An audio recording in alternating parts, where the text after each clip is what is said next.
On the other hand, know where you are going. Even as writing an effective summary requires you to temporarily adopt a worldview of another, it does not mean ignoring your own view altogether.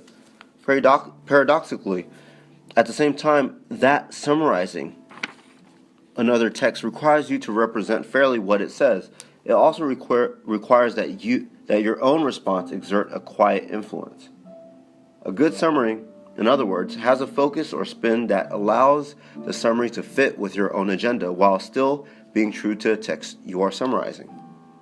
Thus, if you are writing in response to the essay by Zinchenko, you should be able to see that an essay on the fast food industry in general will call for a very different summary than will an essay on parenting, corporate regulation, or warning labels. If you want your essay to encompass all three topics, you'll need to subordinate these three issues to one of Zinchenko's general claims and then make sure this general claim directly sets up your own argument.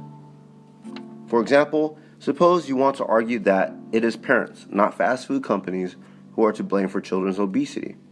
To set up this argument, you will probably want to compose a summary that highlights what Zinchenko says about the fast food industry and parents. Consider this sample. In his article, Don't Blame the Eater, David Zinchenko blames the fast food industry for fueling today's so-called obesity epidemic, not only by failing to provide adequate warning labels on its high-calorie foods, but also by filling the nutritional void in children's lives left by their overtaxed working parents.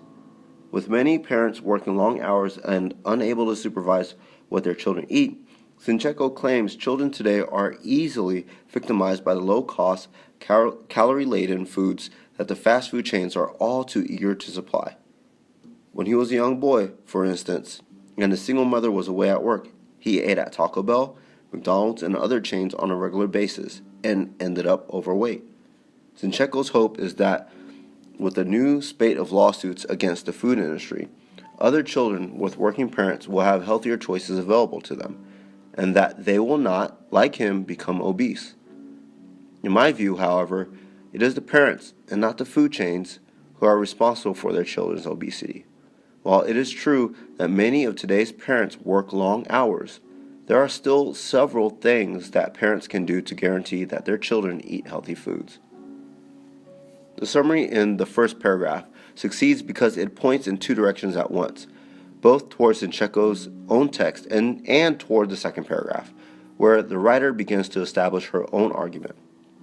The opening sentence gives a sense of Zinchenko's general argument that the fast food chains are to blame for obesity, including his two main supporting claims about warning labels and parents, but it ends with an emphasis on the writer's main concern, parental responsibility. In this way, the summary does justice to Zinchenko's arguments while also setting up the ensuing critique. This advice, to summarize authors in light of your own arguments, may seem painfully obvious, but writers often summarize a given author on one issue even though their text actually focuses on another. To avoid this problem, you need to make sure that your they say and I say are well matched. In fact, aligning what they say with what you say is a good thing to work on when revising what you've written. Often, writers who summarize without regard to their own interests fall prey to what might be called list summaries. Summaries that simply inventory the original author's various points but fail to focus those points around any larger overall claim. If you've ever heard a talk in which the points were connected only by words like and then, also, and in addition, you know how such lists can put listeners to sleep, as shown in the figure above. A typical list summary sounds like this. The author says many different things about his subject. First, he says, then he makes the point that, in addition, he says, and then he writes, also he shows that, and then he says. It may be boring list summaries like this that give summaries in general a bad name and even prompt some instructors to discourage their students from summarizing at all.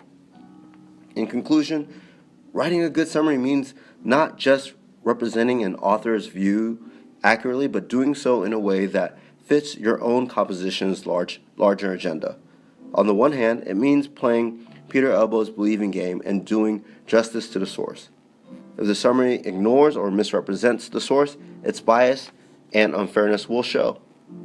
On the other hand, even as it does justice to the source, a summary has to have a slant or spin that prepares the way for your own claims.